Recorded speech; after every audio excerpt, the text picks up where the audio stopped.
Et je tiens réellement à remercier, je suis vraiment reconnaissante à l'atelier Arts Plastiques et Sciences de l'Art de la Faculté des Lettres et des Sciences Humaines de Rabat.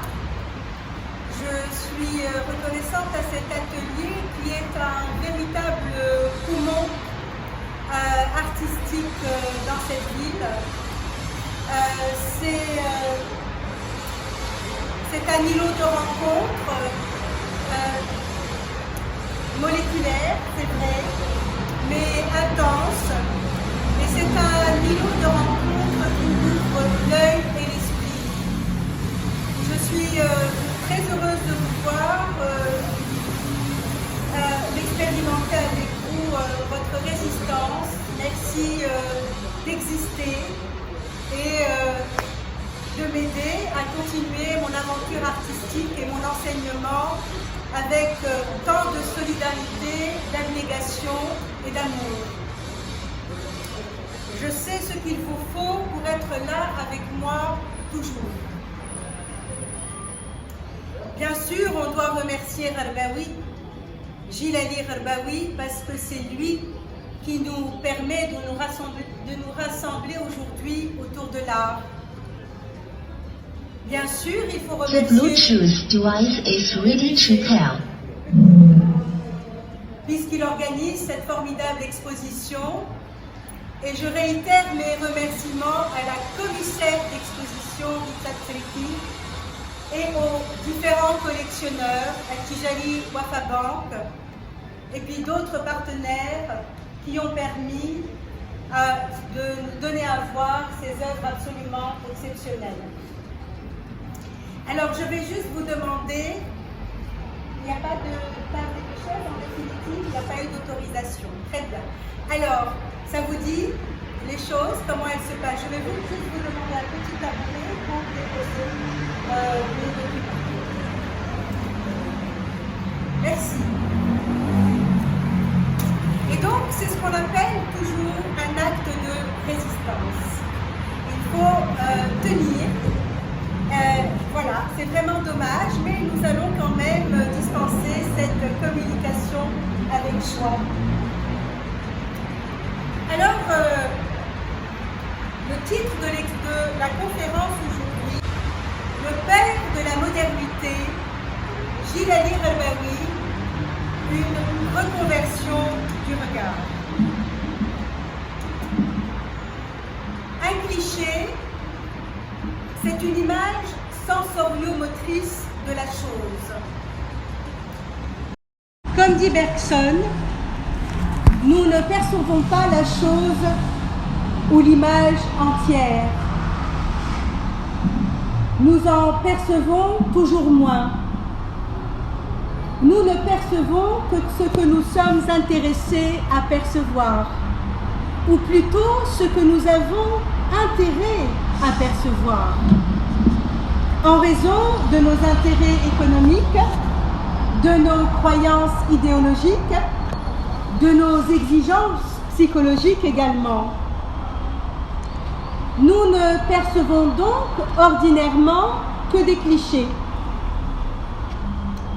Mais si nos schèmes sensorio-moteurs s'enrayent et se cassent, alors peut nous apparaître un autre type d'image. L'image entière et sans métaphore qui fait surgir la chose en elle-même. Et véritablement, quand on regarde les œuvres de Rarbaoui, ce propos-là est manifeste.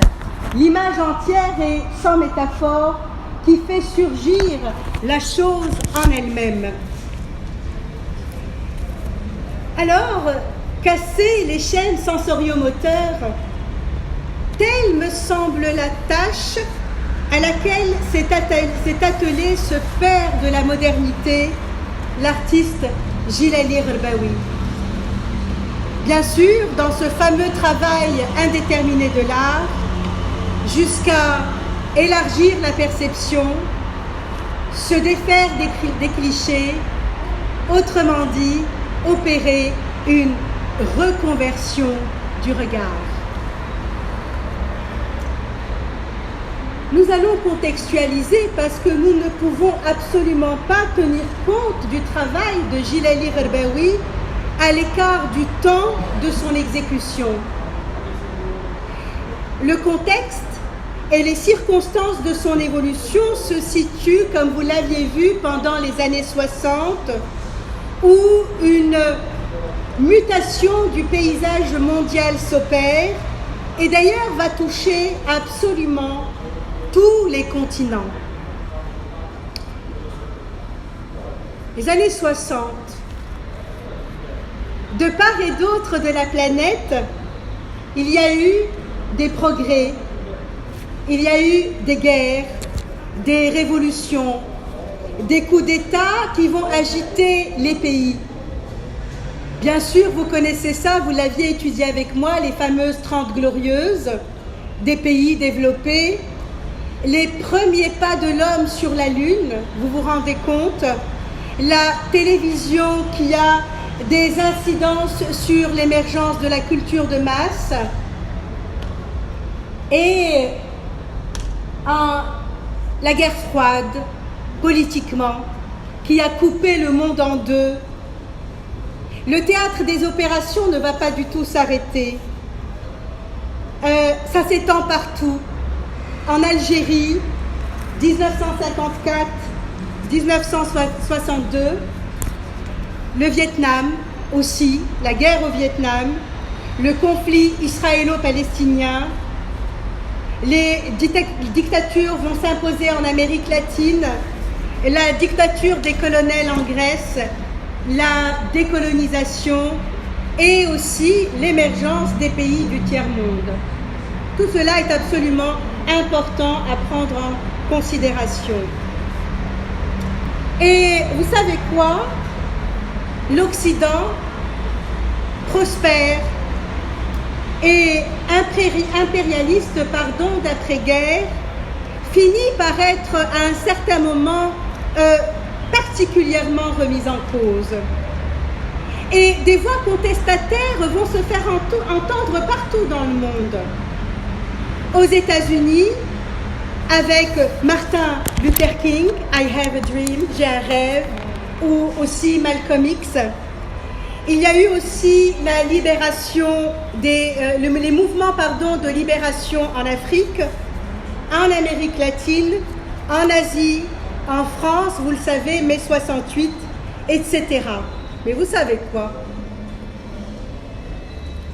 L'art conteste aussi à ce moment-là. Et à ce moment-là, dans ce panorama économique et politique et aussi scientifique, des révolutions esthétiques vont se faire jour. Et elles vont se succéder d'une façon extrêmement effrénée. Ce sont des cris de révolte contre la tradition des images héritières de l'humanisme occidental que l'horreur de la guerre a complètement discrédité. Puis à ce moment-là, il y a eu les explorations inédites de la psychanalyse, Freud, qui valorise l'inconscient au détriment de la raison, dont on ne respecte plus les lois. Comment peut-on respecter encore les lois après Hiroshima, après les 2 guerres mondiales, après tous les mouvements nationalistes, le fascisme, nazisme, etc. Désormais, le rêve d'un seul homme aura plus de sens que toute l'histoire elle-même. D'où, en 1912, le grand Kandinsky, l'artiste, vous le connaissez, avait déclaré la nécessité intérieure, comme ça fait résonance à Ghorbaoui, et il a inventé la peinture abstraite, libérée donc de toute imitation. L'art ne croit plus à la réalité toute puissance du bien. Quel bien après tout ça? Et le beau qui l'accompagnait s'est effondré avec lui. L'art se contente désormais de la vie réelle, de la vie vécue, de la vie tout court. Et puis, il faut savoir qu'à ce moment-là, Nietzsche était visionnaire. Ce monde occidental était complètement délesté de tout sens divin. Il était en deuil d'absolu.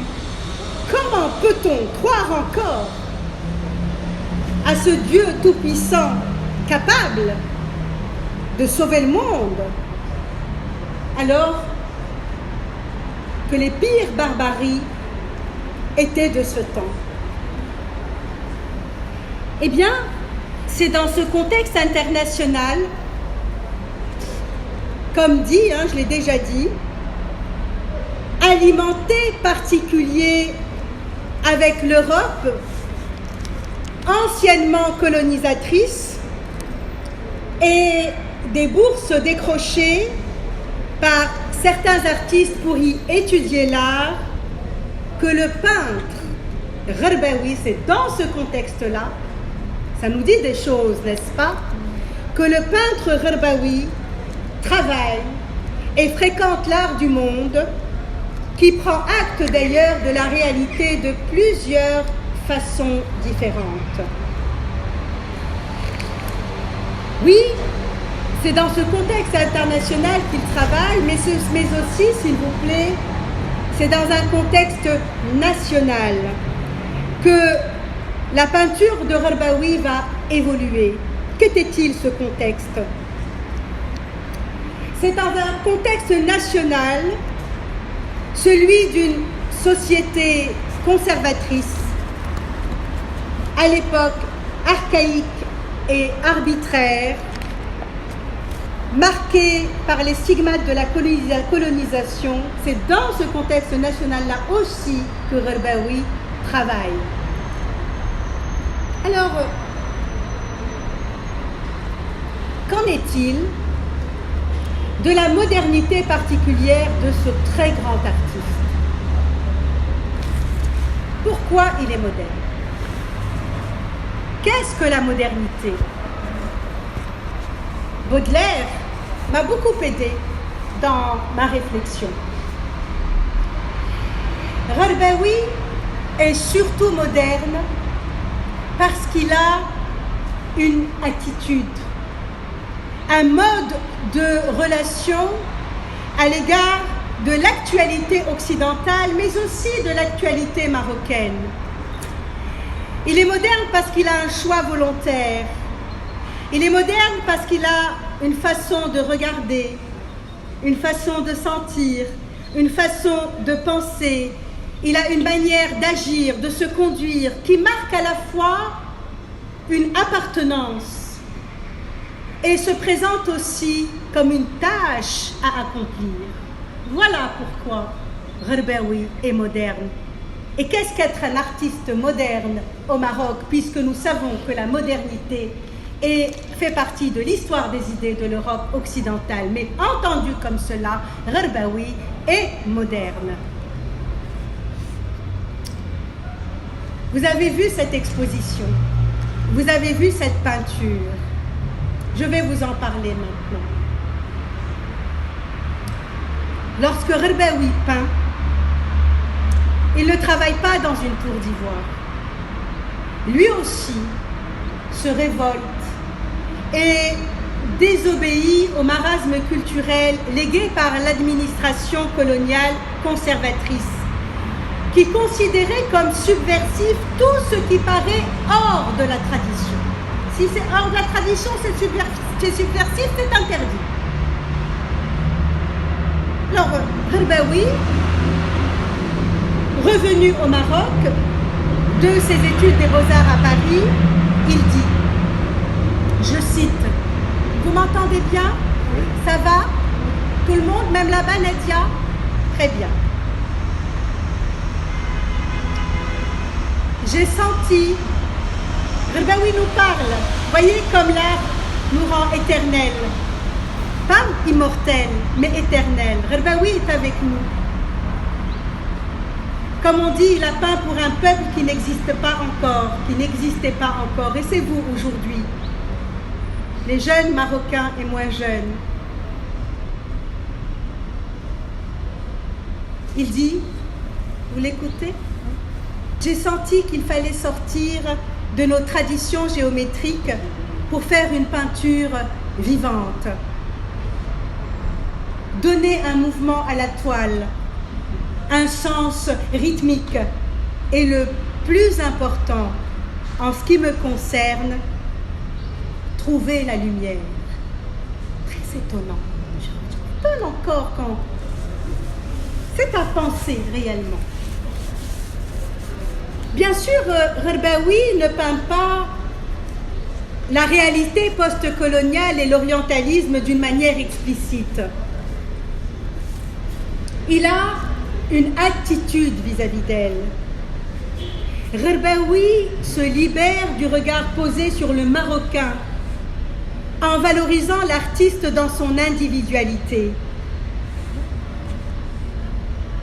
En effet, c'est désormais l'expression plastique de son univers intérieur comme Kandinsky, sans relation avec l'apparence du monde, qui est capable de restituer la profonde unité du réel. C'est comme ça qu'il voit les choses. Sa peinture, comme vous l'aviez très bien dit, vous aviez fait la conférence à ma place, ensemble. Sa peinture, elle est comment? Elle est abstraite, elle est subjective, vous l'aviez dit, elle est spontanée et automatique. Sa ligne, Amine, distribuez les documents, je vous prie. Sa ligne pour mieux regarder l'œuvre de Rbaoui. Sa ligne, elle est tout sauf conservatrice, comme d'ailleurs dans la peinture occidentale où longtemps elle opérait d'ailleurs d'une manière discrète, simulant la matière. Sa ligne n'est pas conservatrice. Sa ligne est moderne. Écoutez bien, elle saigne et elle répand sous nos yeux sa substance. Il est question dans la peinture de Rbaoui, rappelez-vous, vous venez juste de regarder sa peinture, il est question de l'être physique de la ligne.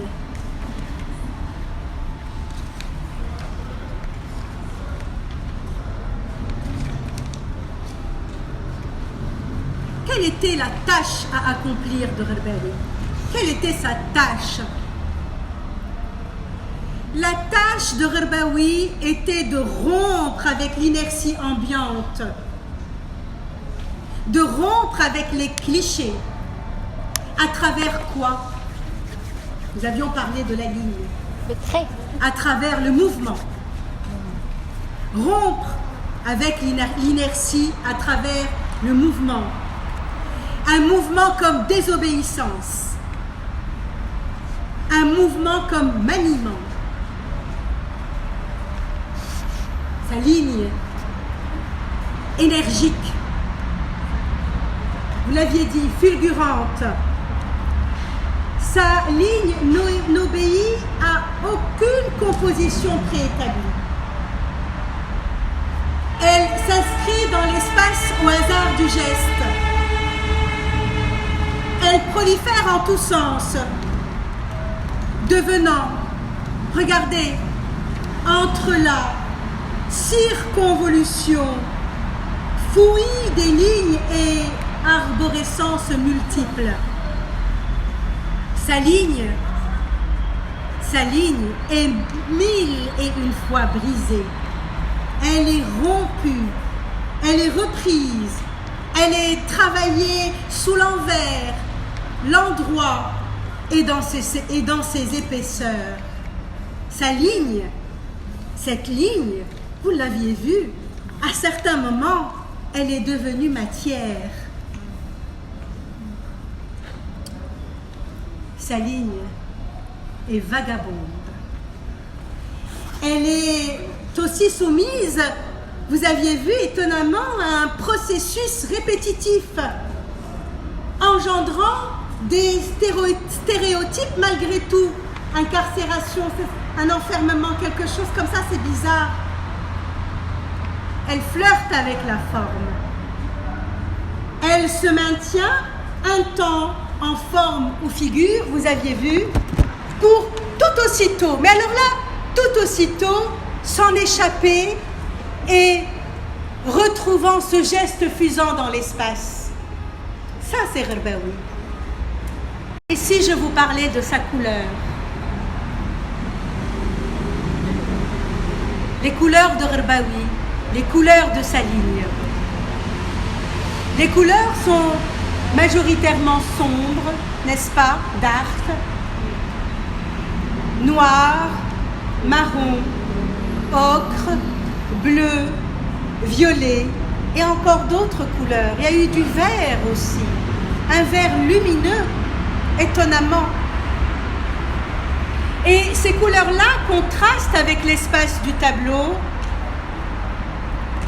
pour davantage s'affirmer. Sa ligne s'affirme à travers la couleur comme étant libre, comme une écriture universelle libre.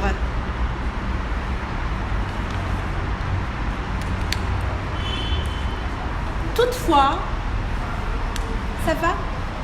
Ça va? Toutefois, l'écriture de Gherbaoui a sa spécificité. Alors c'est une question qu'on se pose. Et je me la pose parce que, évidemment, j'ai étudié la question.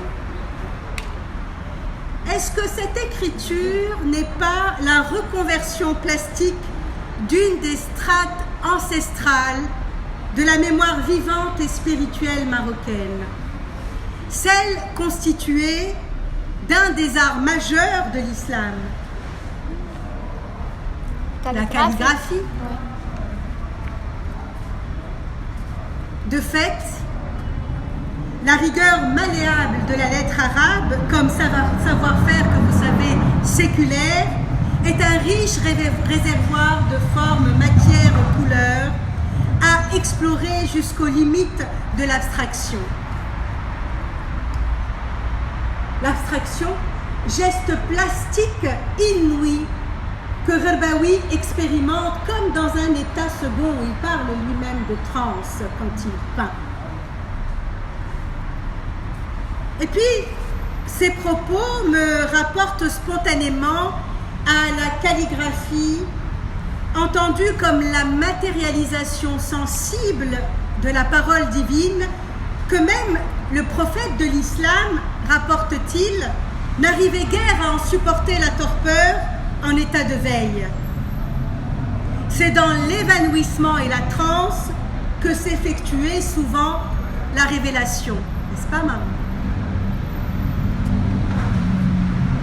La peinture de Gherbaoui ne me paraît pas franchement sans lien avec cette dimension spirituelle. Elle est, regardez bien, une écriture inintelligible. Elle est cette intersection entre le visible et l'invisible. Directe. C'est une décharge expressive, un espace d'être, un lieu de méditation. Et donc, dans ce cas-là, est-ce que la peinture de Gherbaoui n'est pas profondément imprégnée du patrimoine spirituel marocain que l'artiste transfigure en immatériel dans l'art? On a oublié quelque chose, le titre de l'exposition, l'envol des racines. L'envol des racines. tout ceci implique que la modernité de Ghirbawi s'exprime aussi par le ressourcement à travers les racines. D'une certaine façon, vous voyez là, c'est une autre définition de la modernité qu'il va véritablement appréhender à travers son travail. D'une certaine façon, écoutez bien, il rompt avec un raisonnement esthétique occidental qui n'aimait voir dans le socle national qu'une altérité artisanale primitive. Alors, conséquemment, la reconversion du regard de Ghirbawi dans ce cas de figure, cette autre rupture, s'exprime aussi à l'égard de l'art moderne occidental du XXe siècle qui, à l'époque, était anti-traditionnel par excellence. Vous voyez, il y a deux ruptures.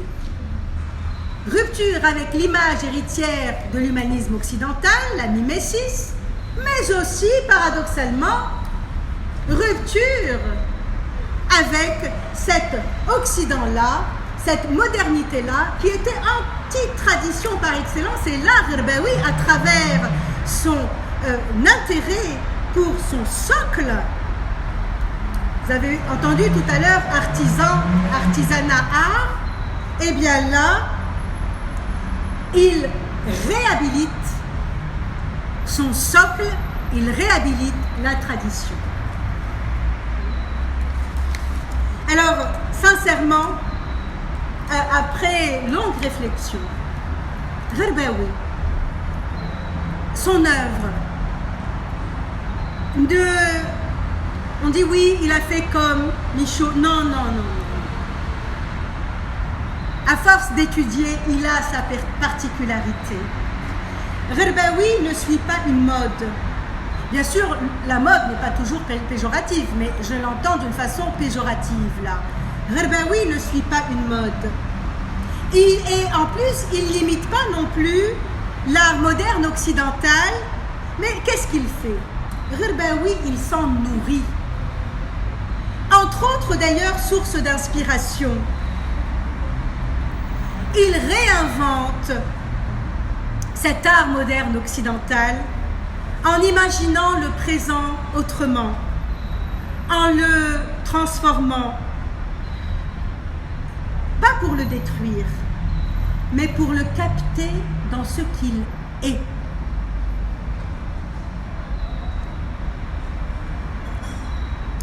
Et donc, vous savez que j'adore Deleuze. Un livre de chevet, 1000 plateaux. Et c'est à Ghirbawi, cet artiste exceptionnel, que je pense à l'événement saisissant de sa modernité. C'est à lui que je pense spontanément que quand Deleuze et Guattari évoquent, je cite, vous m'écoutez? Il arrive au peintre Millet de dire que ce qui compte en peinture, ce n'est pas ce que porte un paysan, par exemple, objet sacré ou sac de pommes de terre, mais le poids exact de ce qu'il porte. C'est le tournant post-romantique. Je cite toujours, l'essentiel n'est plus dans les formes et les matières, ni dans les thèmes, mais dans les forces, les densités, les intensités. La terre elle-même bascule et tente à valoir comme le pur matériau d'une force gravifique ou de pesanteur. Peut-être faudra-t-il attendre Cézanne pour que les rochers n'existent plus que par les forces de plissement qu'ils captent, ces rochers. Les paysages par les forces magnétiques et thermiques, les pommes que pince Cézanne par des forces de germination, forces non visuelles et pourtant rendues visibles. Sincèrement, est-ce que ce n'est pas ça que nous donne à voir, que nous donne à sentir Gherbaoui?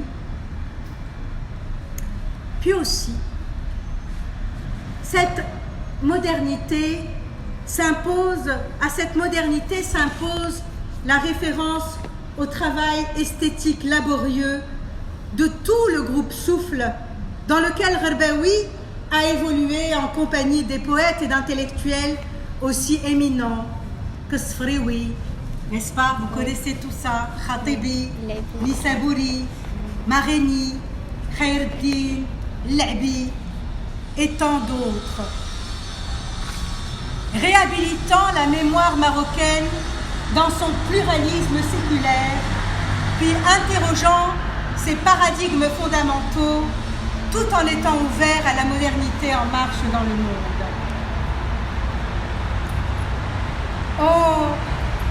Vraiment, on ne peut nier que ce genre d'engagement du groupe Souffle reste en ce moment tellement nécessaire et urgent compte tenu des dérives du monde de l'art aujourd'hui, parce que, vous le savez,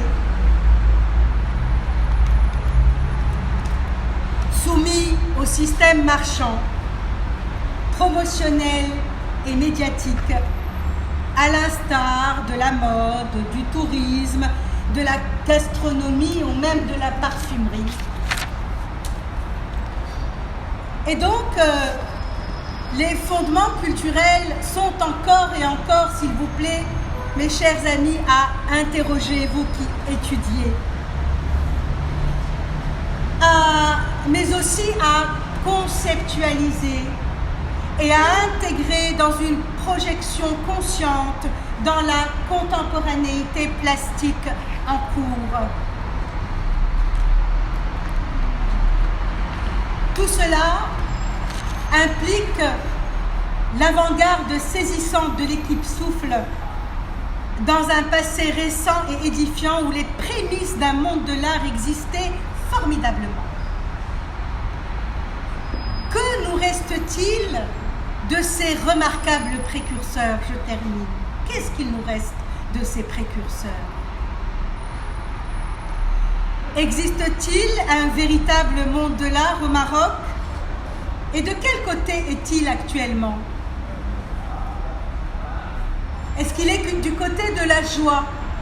Est-ce qu'il est du côté de la joie, comme dit dans l'éthique Spinoza, qui augmente notre puissance d'agir, un mieux-être?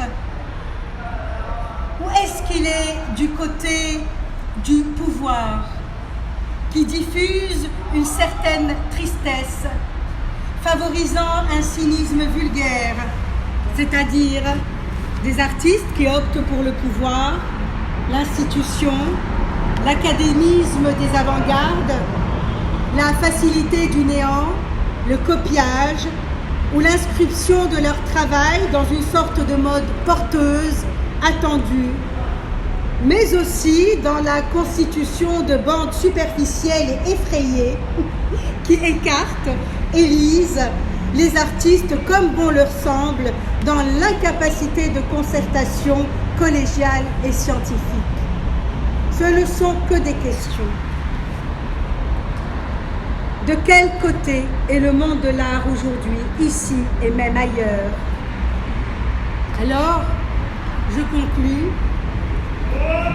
Aujourd'hui, plus que jamais, dans ce monde de plus en plus nihiliste, ensemble, nous sommes une petite poignée, voyez-vous, ensemble, avec et grâce à nos différences, en prenant aussi exemple sur nos aïeuls, nous, les artistes, les curateurs, les critiques, les collectionneurs et les autres acteurs culturels, mais aussi la jeunesse, nous, la jeunesse, nous, les étudiants, les enfants, on doit prendre en compte les regards critiques sur l'art dans le monde aujourd'hui. On doit vraiment prendre en compte ces regards critiques. On doit être vigilant, on doit être responsable afin de nous éloigner de la prolifération et de la dissémination d'un art de la distraction, n'est-ce pas, qui nous aveugle au lieu de nous élargir la perception pour devenir de véritables voyants, pour croire dans ce monde-ci tel qu'il est et l'habiter en poète. Parce que Ghorbaoui, malgré toute sa détresse, a habité à travers l'art, à travers la peinture, son monde en poète. Je vous remercie de votre attention.